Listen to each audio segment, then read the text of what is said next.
Si paling perdana. Menteri Hukum Supratman Andi Aktas menargetkan daftar nama 44.000 narapidana calon penerima amnesti dari Presiden RI Prabowo Subianto akan rampung pekan depan.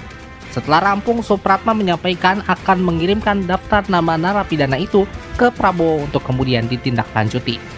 Ia menegaskan bahwa Kementerian Hukum sangat berhati-hati dalam menetapkan sebanyak 44.000 nama narapidana tersebut.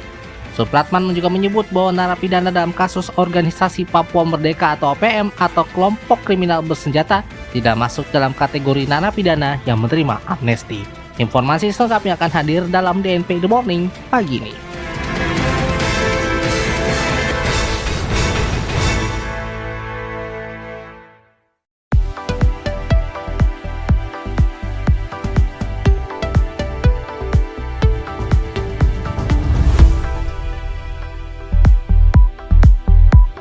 Selamat pagi Indonesia, dan apa kabar Anda pagi hari ini? Semoga Anda sudah siap untuk mengawali hari dan juga siap untuk menerima informasi yang faktual dan terkini dari kami. Selamat datang di DNP The Morning edisi Kamis 30 Januari 2025. Saya Andika Rizky Rahansyah dan berikut fokus sama kami untuk pagi ini. Polisi tangkap 2 bandar usai gerebek kampung narkoba di Makassar. Pengusaha hotel teriak usai lembaga ramai-ramai batalkan pesanan hotel.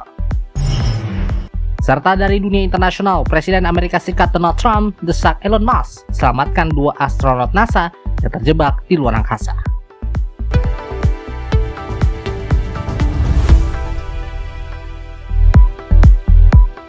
Kami mulai DNP in the Morning pagi ini dari Menteri Hukum Supratman Andi Aktas yang menargetkan daftar nama 44.000 narapidana yang merupakan calon penerima amnesti dari Presiden Prabowo Subianto akan rampung pekan depan.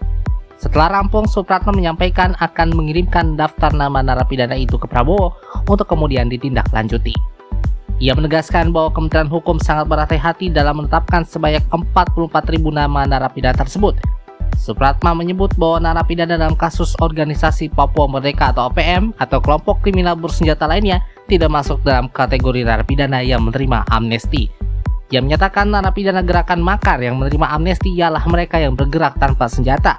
Supratman juga menekankan bahwa keputusan final perihal amnesti ini berada di tangan Presiden Prabowo Subianto. Puluhan napi yang akan mendapatkan amnesti terbagi dalam beberapa kategori, mulai dari kasus penghinaan kepala negara yang berkaitan dengan UU ITE, napi sakit berkepanjangan seperti HIV, hingga napi yang mengalami gangguan jiwa. Selain itu, para napi pengguna narkoba non-pengedar juga akan diberikan amnesti. Namun, napi narkoba yang akan mendapatkan amnesti ini hanya pengguna narkoba 1 gram ke bawah. Sementara itu, Menteri HAM Natalius Pigai menyebut pemberian amnesti ini dilakukan dengan mempertimbangkan hak asasi manusia atau HAM dan rekonsiliasi. Ia yakin kebijakan Presiden Prabowo ini akan menjadi keputusan yang humanis. Perhimpunan Hotel dan Restoran Indonesia atau PHRI Yogyakarta menyebut sejumlah kementerian dan pemerintah daerah ramai-ramai membatalkan reservasi kamar yang mereka pesan pasca terbitnya Instruksi Presiden atau Inpres nomor 1 tahun 2025 tentang efisiensi belanja dalam pelaksanaan APBN dan APBD 2025. Ketua PHRI DIY, Dedi Pranawa Eryana menyebut pembatalan reservasi untuk meeting, insentif, convention, dan exhibition atau MICA ini bahkan dikalkulasi mencapai 40% untuk perhotelan dan resto di wilayahnya. Menurut Dedi, gelombang pembatalan reservasi untuk MICA sebenarnya dimulai sejak November 2024 lalu atas waktu wacana diet ketat anggaran pemerintah mengemuka. Dampak serupa juga dirasakan oleh sektor resto di Yogyakarta. Padahal kata Dedi, kontribusi pemerintah untuk MICA ini paling besar, bisa sampai 40%. Bahkan terakhir sebelum November 2024 lalu menyentuh 50%. Dedi pun meyakini pemangkasan anggaran pemerintah yang berimbas pada anjloknya pemasukan hotel dan restoran ini tentu akan merembet ke masalah operasional. PHRI DIY, kata Dedi, jelas menyayangkan kebijakan pemerintah yang cenderung mengabaikan efeknya di sektor perhotelan. Ia meyakini hotel dan restoran bisa pula mengambil langkah efisiensi demi bisa bernafas lebih panjang. Polisi menangkap 2 bandar dan anak buahnya saat menggerebek Kampung Borta di Kecamatan Talo, Makassar, Sulawesi Selatan yang dikenal sebagai kampung narkoba. Kapolrestabes Makassar Kombe Arya Perdana mengatakan Penggerebekan di kampung narkoba tersebut hasil pengembangan dari kasus sabu sebesar 32 kg pada bulan Desember 2024 lalu. Arya menerangkan bahwa peredaran sabu di wilayah kampung narkoba tersebut dilakukan baik secara online maupun offline. Dari penggerebekan pada Selasa 28 Januari lalu, berhasil ditangkap 9 orang yang berperan sebagai operator penjualan sabu secara daring.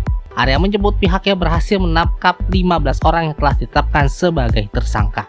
Di kampung narkoba tersebut, kata Arya, petugas menemukan sebuah rumah yang diberi pagar besi dengan dikelilingi kawat berduri serta memiliki loket. Rumah itu dijadikan sebagai lokasi transaksi hingga dijadikan sebagai tempat mengkonsumsi sabu. Akibat perbuatannya, para tersangka pun dijerat pasal 114 ayat 2 subsidiar pasal 112 ayat 2 junto pasal 132 Undang-Undang Nomor 35 Tahun 2009 tentang narkotika dengan ancaman 20 tahun penjara. Video yang memperlihatkan seorang guru dikeroyok oleh 3 siswa di dalam kelas menjadi viral di media sosial. Dalam video berdurasi 14 detik yang diunggah oleh akun X atau Twitter Never Lonely, terlihat 2 siswa memegangi sang guru, sementara 1 siswa lainnya melakukan pemukulan. Kejadian tersebut turut disaksikan oleh siswa lain yang ada di dalam kelas tanpa ada yang mencoba untuk melerai. Hingga Rabu 29 Januari 2025 lalu, video tersebut telah ditonton sebanyak 1,7 juta kali dan memicu ribuan komentar dari netizen. Banyak yang mengecam tindakan para siswa dan menyoroti kondisi moral generasi muda saat ini. Hingga saat ini belum diketahui lokasi dan waktu kejadian tersebut. Namun video ini telah mengundang perhatian luas, termasuk dari sejumlah pihak yang meminta agar insiden tersebut diusut lebih lanjut. Pihak berwenang diharapkan segera mengambil tindakan untuk mengklarifikasi kejadian ini dan menindak tegas para pelaku jika terbukti melakukan kekerasan terhadap guru di lingkungan sekolah. Ratusan pengemis dari berbagai jenjang usia membadati sekitar Vihara Dharma Bakti di Taman Sari, Jakarta Barat di Hari Raya Imlek 2576 Kongzili pada Rabu 29 Januari 2025. Para pengemis itu menunggu pembagian angpau atau pembagian hadiah Imlek dari Vihara Dharma Bakti serta dari pengunjung vihara tertua di Jakarta tersebut. Rosma, wanita asal Tanjung Priok, Jakarta Utara, telah bersiaga di sekitar di Vihara Dharma Bakti sejak Selasa 28 Januari lalu untuk mencari angpau dari para pengunjung. Rosma bersama suami dan para pengemis lainnya duduk di emperan toko sepanjang Jalan Kusuma. Sesekali jika ada pengunjung vihara yang baru turun dari mobil, Rosma dan lainnya mendatangi mobil tersebut berharap ada angpau yang bakal dibagikan. Sedangkan Rohim, seorang pria asal Tegal, Jawa Tengah, datang bersama 9 orang temannya ke Vihara Dharma Bakti untuk mencari angpau. Rohim juga mengaku sudah berhasil berada di sekitar lingkungan vihara sejak Selasa 28 Januari bersama teman-temannya. Para pengunjung Vihara Dharma Bakti terus berdatangan untuk beribadah atau sekadar mengunjungi vihara tua itu. Sebagian besar dari mereka datang dalam rombongan keluarga. Sementara itu, para petugas keamanan termasuk TNI, polisi, dan Satpol PP mengamankan sekitar vihara agar para pengemis tidak memenuhi area dalam vihara tersebut.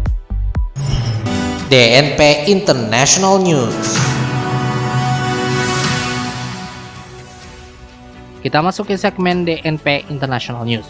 Baterai portabel di kabin diduga menjadi penyebab dari pesawat Airbusan yang terbakar pada Selasa 28 Januari malam lalu.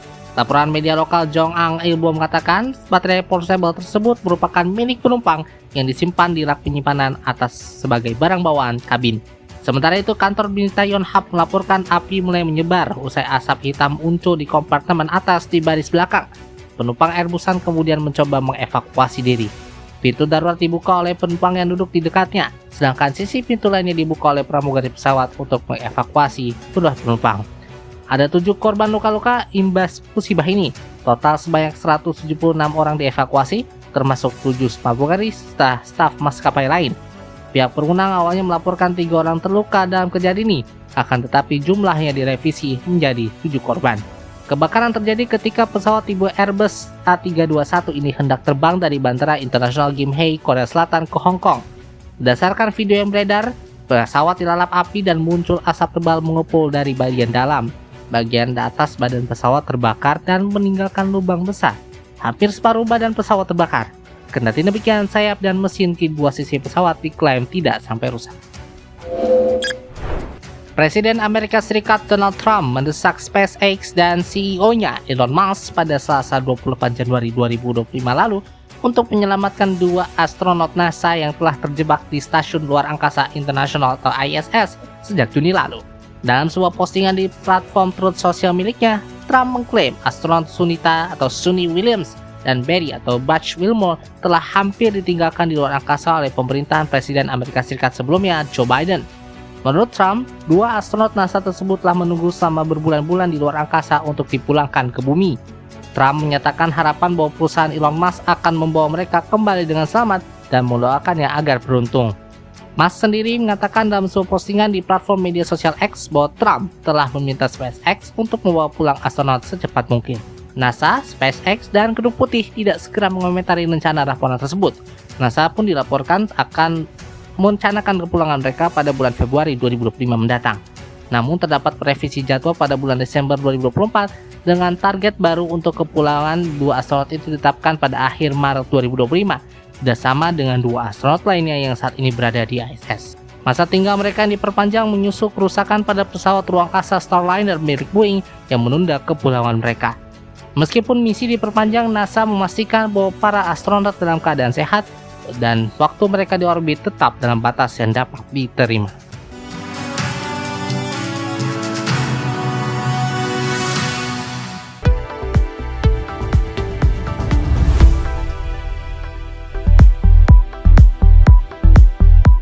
Informasi tadi sekaligus mengakhiri perjumpaan kita dalam DNP The Morning edisi Kamis 30 Januari 2025. Kritik dan saran bisa disampaikan melalui email kami di redaksi @dnpmedianetwork.com. Dengarkan terus DNP in the Morning setiap Senin hingga Jumat, serta DNP on the Weekend setiap Sabtu dan Minggu. Dapatkan berita faktual dan terkini lainnya melalui situs kami di dnpmedianetwork.com. Mewakili kerabat kerja yang bertugas, saya Andika Rizky-Rahansyah. Terima kasih atas perhatian Anda. Ini adalah DNP Integrated News, lebih informatif, lebih terinformasi. Selamat beraktivitas, dan selamat pagi Indonesia.